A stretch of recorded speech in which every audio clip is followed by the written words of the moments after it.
Nous allons lire la parole de Dieu ce matin, qui se trouve dans le livre des Colossiens. Colossiens chapitre 3, le chapitre 3.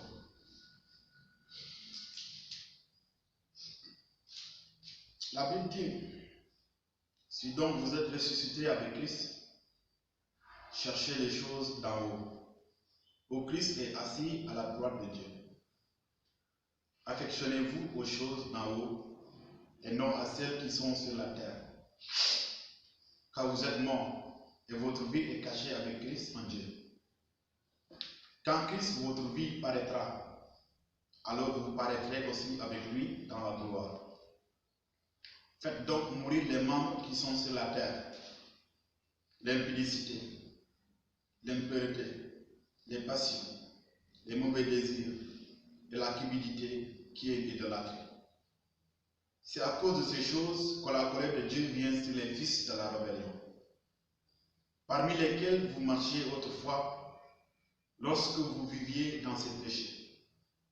Mais maintenant, renoncez à toutes ces choses, à la colère, à l'animosité, à la méchanceté, à la calomnie, aux paroles déshonnêtes qui pourraient sortir de votre bouche. Ne mentez pas les uns aux autres, vous étant dépouillés du vieil homme et de ses œuvres, et ayant revêtu l'homme nouveau qui se renouvelle dans la connaissance selon l'image de celui qui l'a créé. Il n'y a ici ni grec, ni juif, ni circoncis, ni incirconcis, ni barbare, ni scythe, ni esclave, ni libre. Mais Christ est tout et en tous. Ainsi donc, comme des élus de Dieu, saints et bien-aimés, revêtez-vous d'entrailles de miséricorde et de bonté, d'humilité, de douceur et de patience. Supportez-vous les uns les autres, et si l'un a sujet de se plaindre de l'autre, pardonnez-vous réciproquement.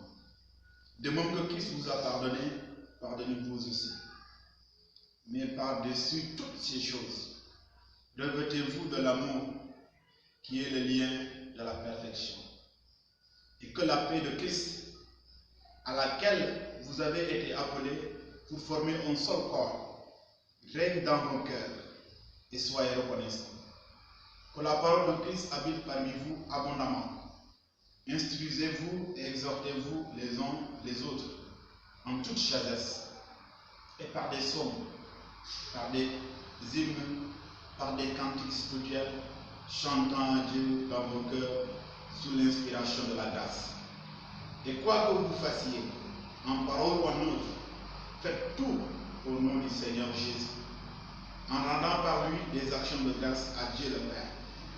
Femmes, soyez soumises à vos maris comme il convient dans le Seigneur. Maris, aimez vos femmes et ne vous agressez pas contre elles. Enfants, obéissez en toutes choses à vos parents, car cela est agréable dans le Seigneur.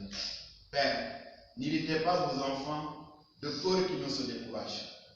Serviteurs, obéissez en toutes choses à vos maîtres, selon la chair, non pas selon sous leurs yeux, comme pour plaire aux hommes, mais avec simplicité de cœur, dans la crainte du Seigneur. Tout ce que vous faites, faites-le de bon cœur, comme pour le Seigneur et non pour les hommes, sachant que vous recevrez du Seigneur l'héritage pour récompense. Servez Christ le Seigneur. Car celui qui agit insistement recevra selon son injustice. Il n'y a point d'action, il n'a point d'acception de personne. Amen. Voici ce matin, mes frères et sœurs, en Christ, ce que je voulais, bien ce que je veux partager avec chacun de vous. J'aimerais qu'on médite tous ensemble sur ces versets. Je veux tout simplement que nous nous posons cette question. Quelle doit être la solution, ou bien notre solution face à cette pandémie qui est en train de faire ses ravages? Quel doit être le regard actuel des chrétiens?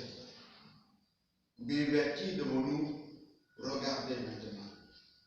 Ou bien où devons-nous regarder face à ces problèmes? Et c'est ça qui va nous donner la réponse Dès le premier verset, la Bible nous dit, si donc vous êtes ressuscité avec Christ, cherchez les choses d'en haut, où Christ est assis à la droite de Dieu. Si la Bible nous exhorte ce matin de regarder en haut, de regarder vers Christ, ce n'est pas tout simplement si nous sommes dans des problèmes, dans des difficultés que nous devons véritablement regarder en haut, mais en temps normal, dans toutes circonstances, nous devons toujours regarder vers le ciel. Regarder en haut veut dire tout simplement avoir une idée, bien nos pensées convergent vers celui-là qui nous accueille. Parce que la Bible nous dit, si vous êtes ressuscité, c'est une condition. Quelqu'un qui est ressuscité en Christ, c'est quelqu'un qui a une nouvelle vie. La personne qui a une nouvelle vie ne peut que refléter cette nouvelle vie qui est en elle. Donc cette nouvelle vie qui est en nous maintenant, c'est Christ lui-même. C'est pourquoi Christ, quand il est mort, il est ressuscité, donc il est monté au ciel pour alors s'asseoir à la droite de son Père. Non seulement pour être là-bas dans sa gloire, mais il est là-bas aussi pour intercéder pour nous. Si nous sommes dans ce monde, avec nos yeux physiques, oui c'est vrai, nous regardons tout ce qui se passe autour de nous. Mais la Bible ne parle pas dans ce sens. Il dit tout simplement, c'est-à-dire notre cœur, nos pensées, notre être intérieur doit toujours regarder vers Dieu, doit toujours avoir cette connexion avec Dieu. Pourquoi? Parce que si nous sommes dans ce monde et nos pensées, tout notre être intérieur est en train de regarder ce qui se passe autour de nous, est en train de se concentrer sur toutes les circonstances qui se passent autour de nous, c'est sûr et certain, ces circonstances nous emporteront. Mais Christ nous dit de regarder en haut, de regarder vers lui, d'avoir toujours nos pensées vers le Seigneur. C'est comme si je suis en train de marcher. Il y a un trou qui est devant moi, il y a un obstacle qui est devant moi, ou bien il y a quelqu'un qui est devant moi pour me distraire. Christ me dit de ne pas le regarder, mais de regarder lui seul qui est mort à la croix pour moi. Et si nous fixons nos regards vers Christ, c'est ça qui nous donne le courage, c'est ça qui nous donne la force de marcher même sur des obstacles, de résister même à l'oppression, de résister même à tout cela qui peut alors constituer un obstacle pour notre vie. Mais Christ dit, car vous êtes morts et votre vie est cachée avec Christ en Dieu. Oui, nous sommes morts. Et si on parle de quelque chose qui est mort, ça veut dire que c'est quelque chose qui n'a plus de capacité de résister. Il n'a plus quelque chose à faire. Sinon, il doit tout simplement se laisser aller. Christ nous dit que nous sommes morts, mais il ne s'arrête pas là. Il nous dit que mais notre vie est cachée en Christ. Ça veut dire si nous avons notre vie en Christ, ça veut dire ce qui nous nourrit, si cela se trouve en Christ, nous devons véritablement avoir cette connexion avec celui-là. Parce que si je cache quelque chose dans ma chambre, et je n'arrive pas alors à rentrer dans ma chambre, et souvent je ne pars pas dans ma chambre, comment je vais découvrir cela qui est caché dans ma chambre? Si donc notre vie qui nous nourrit, notre vie qui est tellement précieuse aux yeux de Dieu, si cette vie est cachée en Christ, et si nous n'avons pas cette connexion avec Christ, comment véritablement nous allons vivre? Donc ça veut dire, si nous sommes morts en Christ et notre vie est cachée en Christ, nous devons toujours avoir cette connexion avec Christ. Et pour avoir cette connexion avec Christ, il nous faut découvrir ces choses cachées en Christ lui-même. Et pour l'avoir, la Bible dit tout simplement, il y a un seul moyen pour l'avoir. Le seul moyen, c'est de croire en Christ, c'est de se concentrer en Christ, et non pas à toutes ces choses qui se passent dans le monde. Vous savez que l'œil est tellement sensible, l'esprit est tellement sensible. Je vois quelque chose, automatiquement mon cerveau m'interprète par rapport à cela. Il y a beaucoup de gens, quand ils entendent chaque jour des informations sur la pandémie, cela joue dans leur foi, cela joue dans leur conscience, cela joue dans leur pensée, et cela les pousse même à la peur. Et c'est pourquoi Christ nous dit, la seule chose qui peut nous rendre solides dans notre foi, dans ce monde, c'est de regarder ce Christ lui seul. Parce qu'après avoir regardé ce Christ, après avoir eu cette connexion avec Christ, nous pourrons véritablement résister à tout ce qui arrive. Mais sans ce fondement, le bâtiment va tomber. C'est pourquoi Paul commence par dire, par nous montrer cette doctrine qui est en Christ.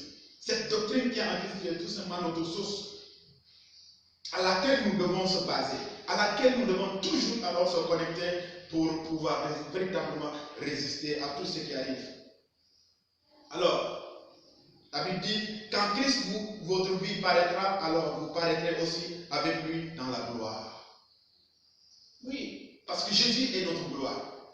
Et tout ce que Christ a fait dans ce monde, c'est pour sa gloire. Et il veut tout simplement nous faire rentrer dans cette gloire. C'est pourquoi il est venu dans ce monde.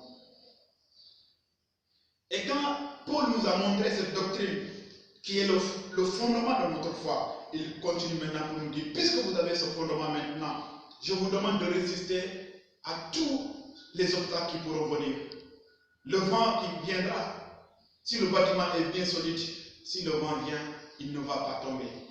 Et Paul continue à dire, puisque vous avez maintenant cette source, ce fondement qui est en Christ, faites donc mourir les membres qui sont sur la terre. S'il nous demande de regarder en haut, c'est normal qu'il nous interdit de faire ce qui est sur la terre. Ça, c'est quelque chose qui est évident. Parce que si nous avons nos regards vers le ciel, nous avons nos regards vers Dieu lui-même, nous allons oublier tout cela qui se trouve sur la terre.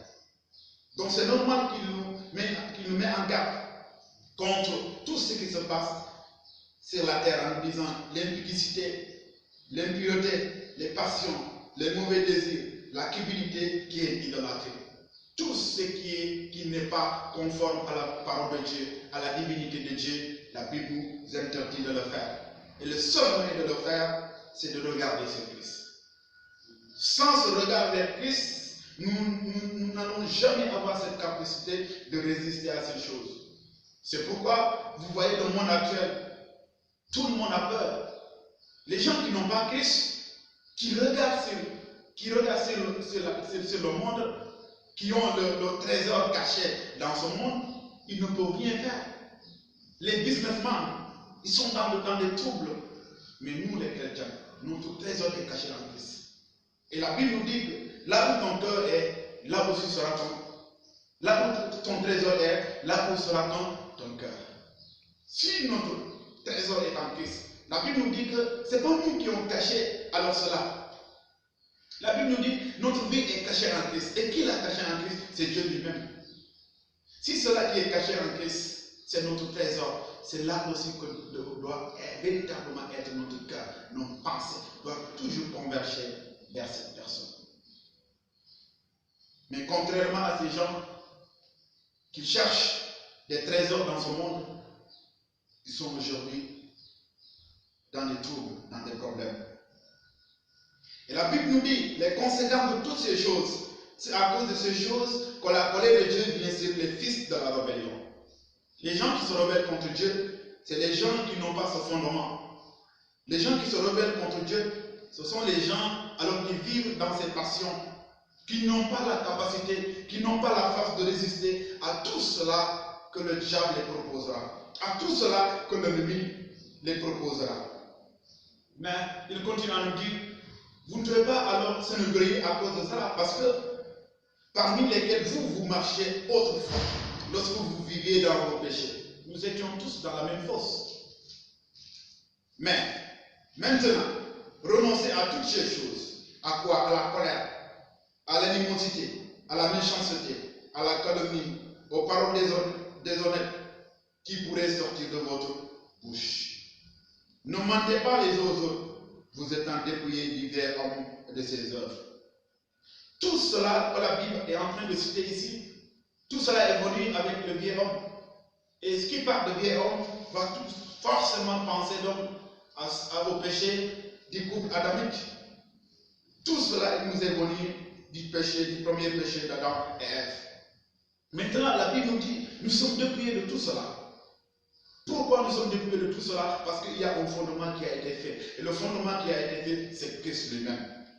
Le fondement qui a été fait, c'est là notre vie qui est cachée en Christ. Si notre vie est cachée en Christ, nous n'avons plus le monopole de notre vie. Et dans ce sens, nous ne pouvons plus vivre de nous-mêmes. C'est pourquoi Paul dit, ce n'est plus moi qui vis, mais c'est Christ qui vit en moi. Parce que la vie de Paul est cachée en Christ. Ton chauffeur, c'est celui qui te conduit. Peut-être qu'il peut le dire, je veux aller peut-être à Dakar. Mais c'est sûr et certain, c'est lui qui conduit. Si les obstacles sont devant vous, c'est lui qui fait tout pour esquiver, pour éviter ces obstacles. Pourquoi? Parce que c'est lui qui conduit ta vie. Si notre vie est en Christ aussi, c'est Christ lui-même, mes frères et sœurs, qui nous déplie, et qui nous libère et qui nous purifie, qui nous donne la façon dont il veut, parce qu'il est notre portier et il nous façonne selon sa volonté. Le verset 10 nous rappelle encore ce fondement, nous rappelle encore cette doctrine en nous dit, ayant revêtu l'homme nouveau qui se renouvelle dans la connaissance, selon l'image à celui qui l'a créé. Ça aussi c'est la doctrine fondamentale de Dieu dans notre vie. Le renouvellement de notre intelligence, le renouvellement de notre connaissance. Si Christ ne s'arrête pas tout simplement à cacher notre vie en lui, mais il renouvelle à chaque instant notre vie. Et quiconque parle de renouvellement, parle de changement. Quiconque parle de changement, parle de bonnes choses. C'est pourquoi si Christ nous dit, vous pouvez résister à toutes ces passions de ce monde, à l'impudicité, à l'impureté, à toutes sortes de péchés, c'est parce qu'il nous a donné la capacité de le faire. Parce qu'il nous a dit, je vais vous renouveler chaque instant. À chaque instant, Dieu nous renouvelle. C'est pourquoi le chrétien, face à la maladie, face au Covid-19, face à toutes sortes d'attaques, diaboliques ou spirituelles ou physiques, il est capable de résister. Pourquoi? Parce qu'à chaque instant, Dieu est en train de renouveler son corps. Même s'il est malade, Dieu renouvelle son corps de cette sorte que l'organisme s'adapte à la maladie. L'organisme s'adapte aux problèmes. L'organisme s'adapte à toute sorte d'attaque venant de l'extérieur. Parce que Christ est le monopole de notre vie. Et non seulement il le fait, mais il le fait à son image. Parce que la Bible nous dit que tout a été créé par Christ et pour Christ. Et ici, il nous dit que par celui qui l'a créé à son image. Donc, Christ nous renouvelle, nous transforme à son image pour pouvoir véritablement être ses frères, pour pouvoir véritablement être ses élus qu'il a déjà choisis avant la fondation du monde. Alors, Christ est venu maintenant pour nous donner quelque chose de très important. Il n'y a plus de différence. Il a dit qu'il n'y a plus de différence, il n'y a plus de grec ni juif. Il n'y a plus de circoncis ni incirconcis, ni barbare ni scribe, ni esclave ni libre. Mais Christ est tout et en tous. Si, mes amis, nous voulons véritablement un monde transformé, un monde nouveau, il nous faut cette attitude. Il n'y a pas de différence entre les hommes. Il n'y a pas de différence entre les hommes. Il n'y a pas de différence même entre les hommes et les femmes. Il n'y a pas de différence entre le vieux et le petit. Il n'y a pas de différence entre l'esclave et le libre.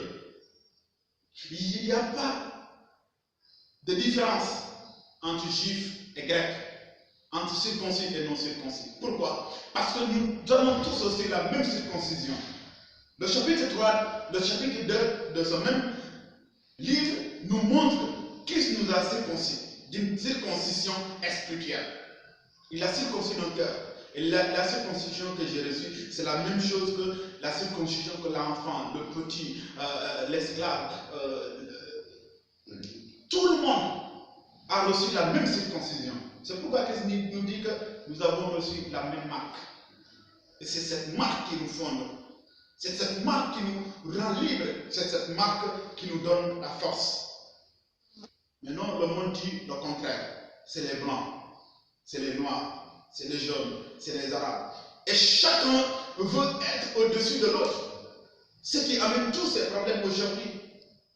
Même si nous allons au-delà de cette différence de couleur ou d'ethnie, ou de race du moins, mais même dans la même ethnie, dans une même famille, chacun veut être supérieur à l'autre.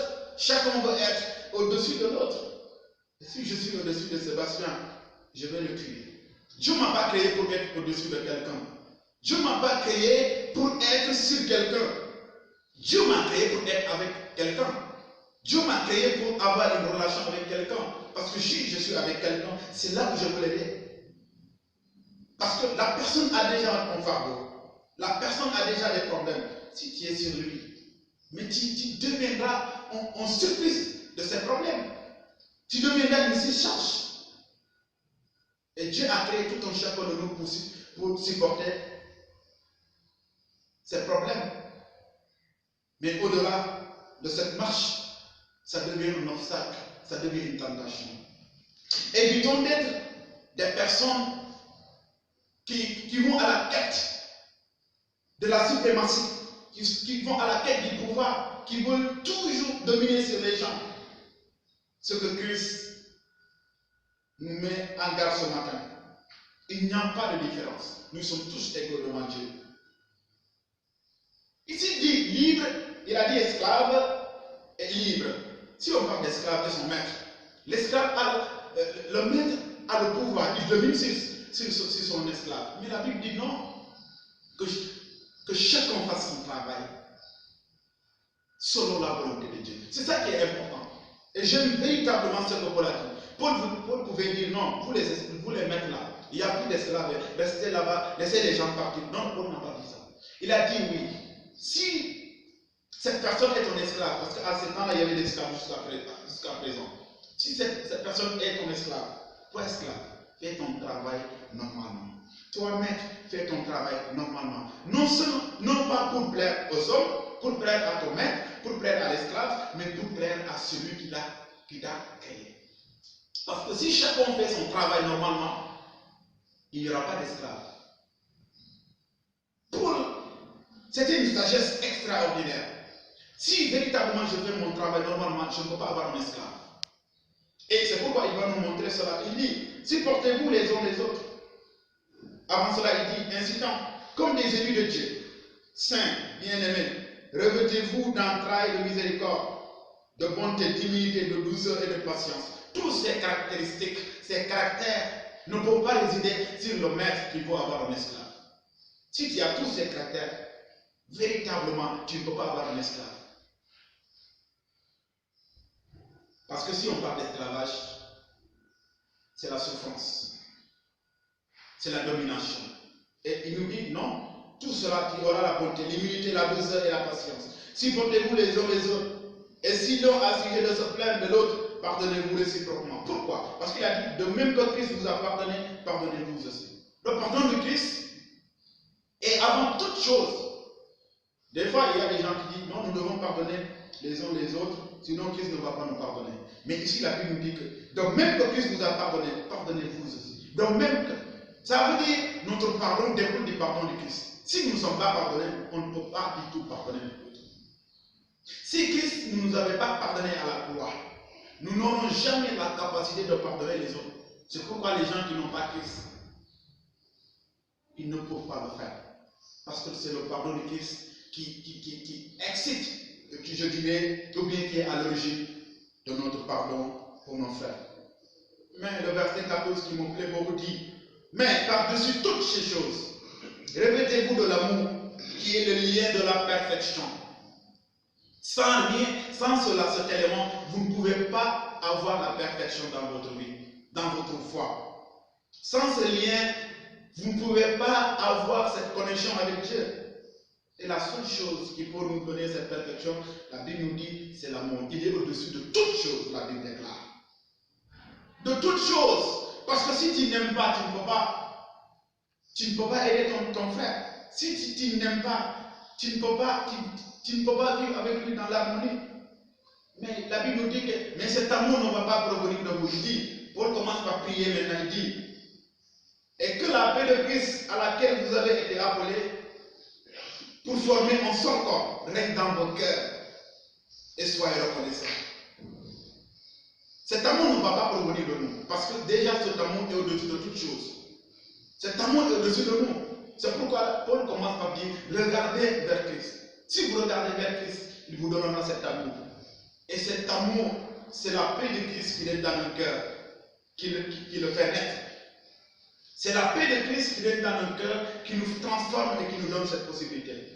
La deuxième chose qui le donne, c'est la parole de Christ, le verset 16. La parole de Christ habite parmi vous abondamment. Instruisez-vous, exhortez-vous les uns les autres, avec toute sagesse, par des psaumes, par des hymnes, par des cantiques spirituels, chantant à Dieu dans vos cœurs, sous l'inspiration de la grâce. Ce n'est pas sous l'inspiration de mon intelligence, ce n'est pas sous l'inspiration de la mer, ce n'est pas sous l'inspiration de la création, il a dit sous l'inspiration de la grâce. Tout chant qu'on chante doit toujours être inspiré de la grâce de Dieu. Et non pas de quoi que ce soit. Seulement de la grâce de Dieu. Voici ces deux éléments qui font naître, mes amis, dans ce verset et dans ce chapitre. L'amour qui nous rend et qui nous mène dans la perfection. C'est la paix de Christ et c'est la parole de Christ aussi.